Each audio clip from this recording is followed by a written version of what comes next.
Assalamualaikum warahmatullahi wabarakatuh. Jumpa kembali dengan Gus Win. Kali ini saya akan sharing bagaimana persiapan tahun ajaran baru yang kemungkinan besar kita akan mengajar dengan tatap muka langsung. Namun informasi yang beredar tatap mukanya untuk di daerah tertentu ya seperti di Surabaya itu masih tatap muka terbatas. Artinya sebagian peserta didik datang ke sekolah ya, masuk di kelas mungkin separuh, sebagian lagi akan mengikuti pelajaran dari rumah. Nah, bagaimana persiapannya kalau kondisinya harus seperti itu? Apa saja yang harus kita persiapkan?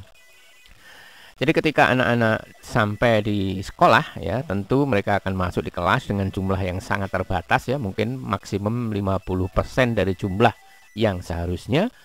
Kemudian kita seperti biasa menerangkan dari depan mereka.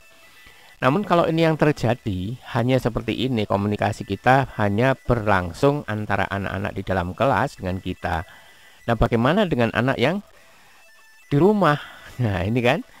Nah, oleh sebab itu, menurut saya, ya menurut pandangan saya, maka papan tulis whiteboard ini kita harus hilangkan saja. Kita akan ganti itu dengan media lain, yaitu proyektor. Otomatis proyektornya juga harus dilengkapi dengan screen, sehingga kita bisa menayangkan apa yang kita kehendaki. Jadi yang ada di dalam laptop ini kemudian diterangkan melalui slide atau di proyektor. Untuk apa proyektor ini? Untuk anak-anak yang di dalam kelas, jadi dia bisa mengikuti. Sedangkan anak-anak yang di rumah bagaimana?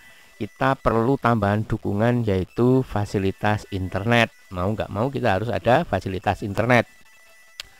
Diupayakan internetnya untuk mati ya yang stabil ya, yang sekiranya bisa kita menyampaikan informasi atau materi pelajaran ke anak-anak yang di rumah dengan lancar.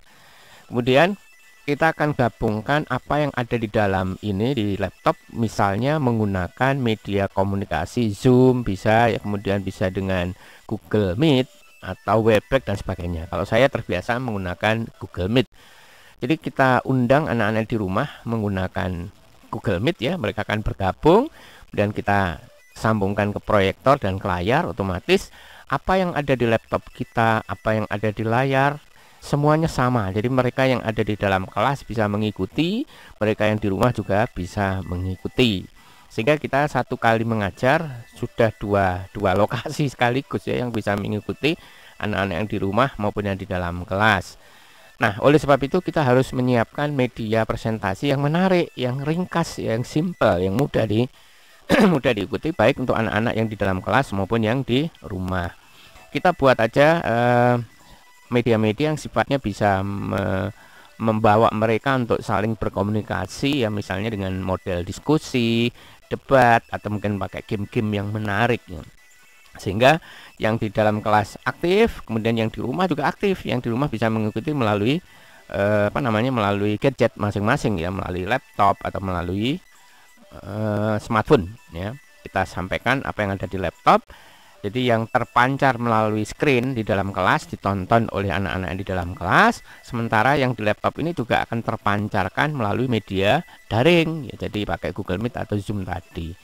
Ini akan sangat efektif dan efisien menurut saya, dengan catatan anak-anak juga terpenuhi ya kebutuhan mereka terkait dengan jaringan internet yang stabil dan lancar. Saya rasa itu ya, jadi yang harus disiapkan sehingga pembelajaran tetap berlangsung, dua-duanya juga akan mendapatkan materi yang sama dan kita tidak perlu mengulang antara anak di dalam kelas maupun di rumah. Nah, saya rasa itu saja sharing saya. Mudah-mudahan tahun ajaran baru kita benar-benar sudah bisa menyambutnya dengan gembira. Selamat mencoba. Assalamualaikum warahmatullahi wabarakatuh.